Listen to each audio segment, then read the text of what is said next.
شروع کرتی ہوں اللہ کے نام سے جو بڑا مہربان نہایت رحم کرنے والا ہے۔ بنی اسرائیل کا ایک شخص تھا، اس کی بیوی بہت ہی خوبصورت اور حسن و جمال کی پیکر تھی۔ جو بھی اس عورت کو دیکھتا تھا اس کی تعریف کرنے پر مجبور ہو جاتا تھا، کیونکہ اللہ تعالیٰ نے اس عورت کو بہت ہی حسن سے نوازا تھا۔ وہ شخص اپنی بیوی کے ساتھ بے انتہا محبت کیا کرتا تھا، وہ اس کے بغیر نہیں رہتا تھا۔ وہ عورت اس سے جب بھی دور ہوتی تھی تو اس شخص کو اپنی بیوی کی اتنی یاد آتی تھی کہ اس کو کھانا پینا بھی بھول جاتا تھا۔ وہ شخص اپنی حسین و جمیل عورت کے ساتھ زندگی بہت ہی پیاری گزار رہا تھا۔ ایک دن ہم بستری کے دوران اس حسین و جمیل عورت کی موت ہو گئی۔ جب اس کی بیوی کا انتقال ہوا تو شوہر کو بیوی کی وفات کا بہت ہی صدمہ پہنچا۔ اس کو دفن کرنے کے بعد وہ شخص اپنی بیوی کی قبر پر بیٹھ کر کئی سالوں تک روتا رہا، کیونکہ اس کو بیوی بھول نہیں پا رہی تھی۔ ایک دن اس قبرستان سے حضرت عیسیٰ علیہ السلام کا گزر ہو رہا تھا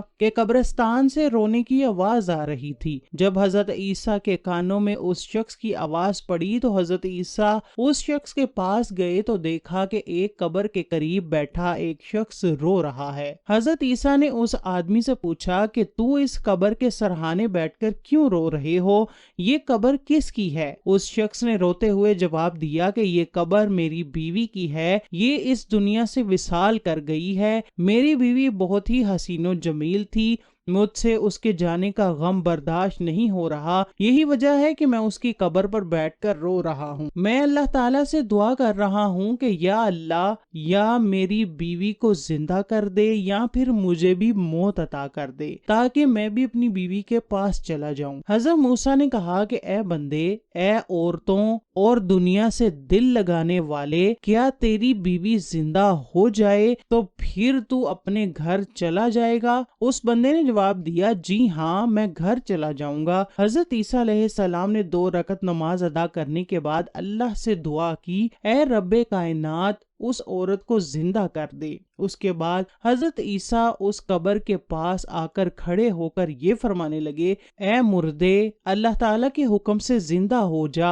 اے مردے، اللہ کے حکم سے صحیح سلامت زندہ ہو جا۔ وہ شخص پاس بیٹھا سب کچھ دیکھ رہا تھا۔ حضرت موسیٰ علیہ السلام کی منہ سے یہ الفاظ نکلے ہی تھے کہ قبر اللہ تعالیٰ کے حکم سے کھلی اور اس قبر سے ایک حبشی مرد اپنے سر سے مٹی جھاڑتا ہوا اٹھا۔ اس کے کانوں اور منہ سے آگ کے شعلے ابھر رہے تھے۔ مردہ حضرت عیسیٰ علیہ السلام کو دیکھتے ہی کلمہ پڑھنے لگا۔ وہ کلمہ پڑھتے ہوئے اٹھا۔ حضرت عیسیٰ نے اس سے پوچھا کہ تیرے منہ اور کانوں سے آگ کے شعلے کیوں نکل رہے ہیں؟ اس مردے نے عرض کی، اے اللہ کے پیغمبر، میں اس کانوں سے غیبت سنتا تھا اور اس زبان سے غیبت کرتا تھا، کانوں سے جھوٹ سنتا تھا اور زبان سے جھوٹ بولتا تھا، اس کان سے گیت سنتا تھا اور اس منہ سے گیت گاتا تھا۔ جب اس نے کلمہ پڑھا تو حضرت عیسیٰ علیہ السلام نے اس مردے سے کہا کہ اس کلمے کے صدقے اللہ تعالیٰ تیری بخشش فرما دے گا۔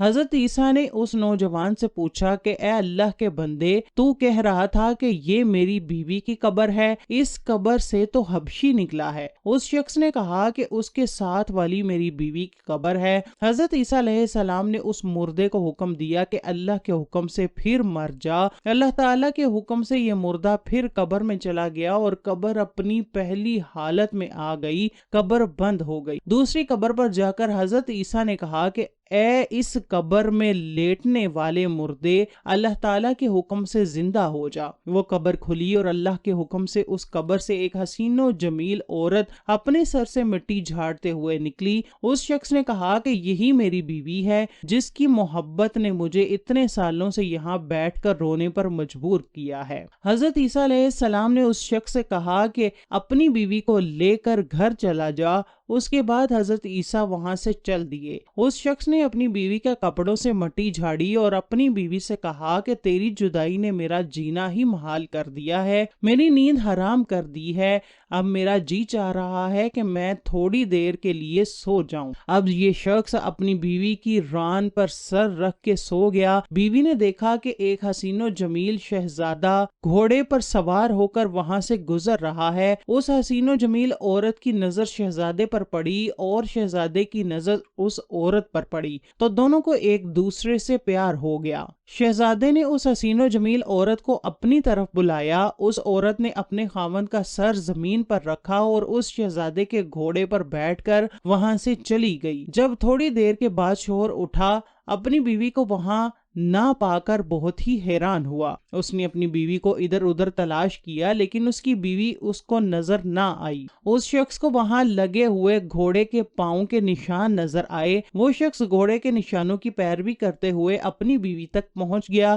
اس نے دیکھا کہ کچھ دور ایک شہزادہ اور اس کی بیوی ایک دوسرے سے لپٹے سو رہے ہیں۔ اس نے پاس جا کر شہزادے کو کہا کہ یہ تو میری بیوی ہے، تو تم اس کو یہاں کیوں لے کر آ گئے ہو؟ اس شہزادے نے کہا، اے بندے، تو پاگل ہو گیا ہے کیا؟ یہ تو میری لونڈی ہے۔ جب بیوی سے پوچھا گیا تو بیوی نے اس بندے سے پوچھا کہ تم کون ہو؟ میں آپ کو نہیں جانتی ہوں، میں تو شہزادے کی لونڈی ہوں۔ یہ تینوں آپس میں لڑ رہے تھے کہ اچانک وہاں سے حضرت عیسیٰ کا گزر ہوا۔ حضرت عیسیٰ علیہ السلام کو دیکھ کر وہ شخص حضرت عیسیٰ سے عرض کرنے لگا، اے اللہ کے نبی، یہ میری بیوی وہی بیوی ہے جس کو آپ علیہ السلام نے زندہ کیا ہے۔ حضرت عیسیٰ نے اس عورت کو کہا کہ تم تو اس کی بیوی ہو۔ اس پر بیوی نے جواب دیا کہ تم بھی جھوٹ بول رہے ہو۔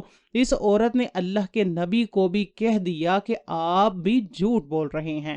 اس عورت نے کہا کہ میں تو اس شہزادے کی لونڈی ہوں۔ وہ عورت جھوٹ پر جھوٹ بولتے ہوئے آپ علیہ السلام کو بھی جھوٹا کہنے لگی۔ اس پر آپ علیہ السلام نے فرمایا، اچھا تو ہم کو جھوٹا کہہ رہی ہے۔ حضرت عیسیٰ علیہ السلام نے پھر اس بیوی کو حکم دیا کہ اللہ کے حکم سے تو پھر مر جا، اس مٹی میں دفن ہو جا۔ اللہ تعالیٰ کے حکم سے یہ عورت پھر سے مردہ ہو گئی۔ حضرت عیسیٰ علیہ السلام نے فرمایا، اے لوگو، جس نے ایسا شخص دیکھنا ہو کہ وہ کفر کی حالت میں مرا اور ایمان کی حالت میں زندہ کیا گیا، پھر وہ ایمان کی حالت میں مرا ہو تو وہ اس حبشی کو دیکھ لے، اور جس نے ایسی عورت دیکھنی ہو جو ایمان کی حالت میں مری اور پھر زندہ کی گئی اور پھر کفر کی حالت میں مر گئی ہو تو تم اس عورت کو دیکھ لو جو جہنم کی آگ میں ڈالی جائے گی۔ اس کے بعد حضرت عیسیٰ علیہ السلام نے اس بندے سے کہا کہ تم نے کئی مدت تک بیوی کی قبر پر بیٹھ کر اپنا وقت ضائع کیا ہے۔ جس طرح تم دنیا دار بندے بن کر اس بیوی سے محبت کرتے رہے ہو، اگر تم نے اللہ تعالیٰ سے محبت کی ہوتی تو میرا رب تم کو اس طرح تنہا نہ چھوڑتا جس طرح تیری بیوی تجھ کو تنہا چھوڑ گئی ہے۔ حضرت عیسیٰ علیہ السلام نے فرمایا کہ رب کو پانے کی کوشش کرو۔ جب اللہ تعالیٰ کسی کا بن جاتا ہے تو اس کی دنیا اور آخرت سنور جاتی ہے۔ جس کی دنیا اور آخرت سنور جائے تو وہ بندہ دنیا میں بھی خوش اور آخرت میں بھی جنت کے مزے پاتا ہے۔